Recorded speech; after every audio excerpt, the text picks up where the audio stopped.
અમદાવાદમાં bullet train પ્રોજેક્ટની કામગીરી વખતે દુર્ઘટના સર્જાઈ હતી। વટવાના રોપડ ગામ નજીક વિશાળ ક્રેન તૂટી પડી હતી। રોકડા રેલવે ઓવરબ્રિજ પર બુલેટ ટ્રેનના પિલ્લર ઊભા કરતી વખતે આ દુર્ઘટના ઘટી હતી। સદનસીબે આ દુર્ઘટનામાં જાનહાનિ ટળી છે। 2 લોકોને સામાન્ય ઈજાઓ થઈ છે। ક્રેન પડવાથી રેલવેની હાઈ ટેન્શન લાઇને અસર પહોંચી હતી। 5 ટ્રેન રદ કરવામાં આવી છે। અનેક ટ્રેનોના સમયમાં ફેરફાર કરવામાં આવ્યા છે। વટવાના રોપડા ગામ પાસે બુલેટ ટ્રેન પ્રોજેક્ટની કામગીરી ચાલી રહી હતી ત્યારે ગત મોડી રાત્રે પિલર ફિટ કરતી વખતે મોટી દુર્ઘટના સર્જાઈ હતી। વિશાળ ક્રેન એકાએક ધસી પડી હતી। એટલો જોરદાર અવાજ આવ્યો હતો કે આસપાસના લોકો મોટી સંખ્યામાં એકઠા થઈ ગયા હતા।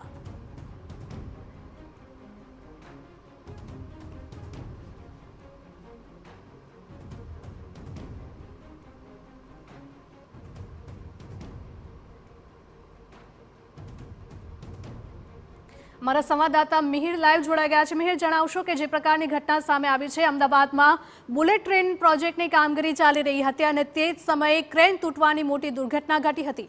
शुं वधारे अपडेट?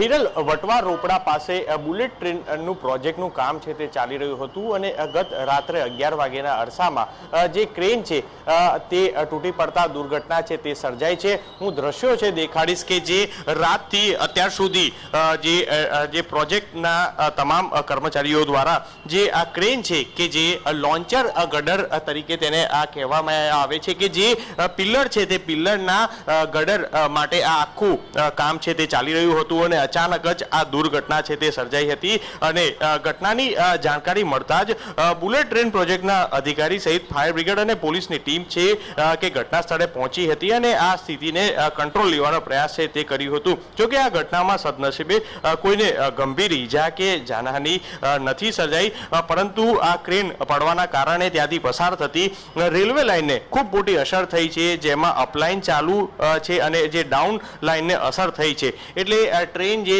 5 જેટલી ટ્રેન કેન્સલ કરવામાં આવી છે તેમજ અન્ય ટ્રેનોના રીશેડ્યુલ કરવા પડ્યા છે। આ ક્રેન પડી જવાના કારણે હાઈ ટેન્શન લાઇન તૂટી જતા રેલવે વિભાગ દ્વારા વડોદરા અને કાંકરિયાથી જે ART એટલે કે એક્સિડન્ટ રિસ્પોન્સ ટીમ પણ દ્વારા તાત્કાલિક અસરથી રિસ્ટોરેશન પ્રક્રિયા જે તે શરૂ કરી દેવામાં આવી છે। વહેલામાં વહેલી તકે આ રેલવે યાત્રા શરૂ કરવા પ્રયાસ જે છે તે હાથ ધરવામાં આવી રહ્યો છે। હાલ બુલેટ ટ્રેન પ્રોજેક્ટના અધિકારીઓ દ્વારા ક્રેન હટાવવાની કામગીરી છે તે શરૂ કરાઈ રહી છે, જે રેલવે વિભાગના હાઈ ટેન્શન લાઇન પર કામગીરી કરી અને ડાઉન લાઇનને પૂર્વવત કરવાની દિશાએ કામ છે તે શરૂ કરી દેવામાં આવ્યું છે। હાલ દ્રશ્યો છે કે જે આ જે કામગીરી છે તે કરવામાં આવી રહી છે। હાલ કઈ રીતની કામગીરી છે તે કરવામાં આવી રહી છે, આપ શું કહેશો?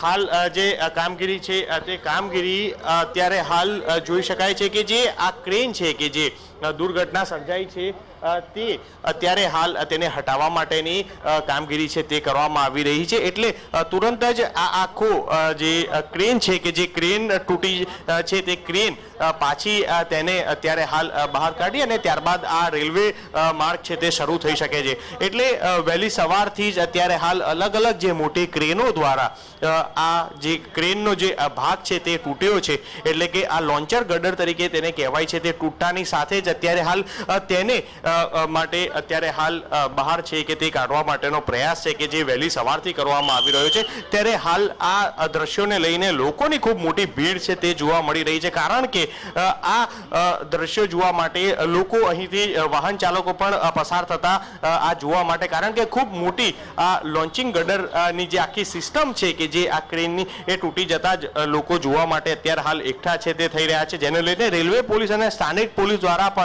લોકોને સમજાવી અને જે છે તે કહેવામાં આવી રહ્યું છે। એટલે હાલ તો વહેલામાં વહેલી તકે જે આ ક્રેનનું છે જે રેસ્ક્યુ છે તે આ કરી અને કામગીરી કરી અને ત્યારબાદ તેને બહાર કાઢવામાં આવે, જો બહાર કાઢવામાં આવશે, કારણ કે જે રેલવેનો વિભાગ હોવાના કારણે તો ટ્રેનો છે તે ટ્રેન શરૂ થઈ શકે છે, કારણ કે 4 થી 5 જેટલી ટ્રેન છે તે રદ થઈ છે અને 5 જેટલી ટ્રેનોને સમય છે તે 4 થી 5 કલાક ફેરફાર કરવામાં આવ્યો છે, કારણ કે વડોદરા લાઇનથી જતી તમામ જે ટ્રેનો છે તેને અસર થઈ છે। અને સાથે જ રેલવે વિભાગ દ્વારા પણ એક હેલ્પલાઇન નંબર છે તે જાહેર કરવામાં આવ્યો છે કે જેના કારણે કે લોકો કોઈ પણ મુસાફરો હોય તો તે માહિતી મેળવી શકે છે। જી મિહિર, આભાર।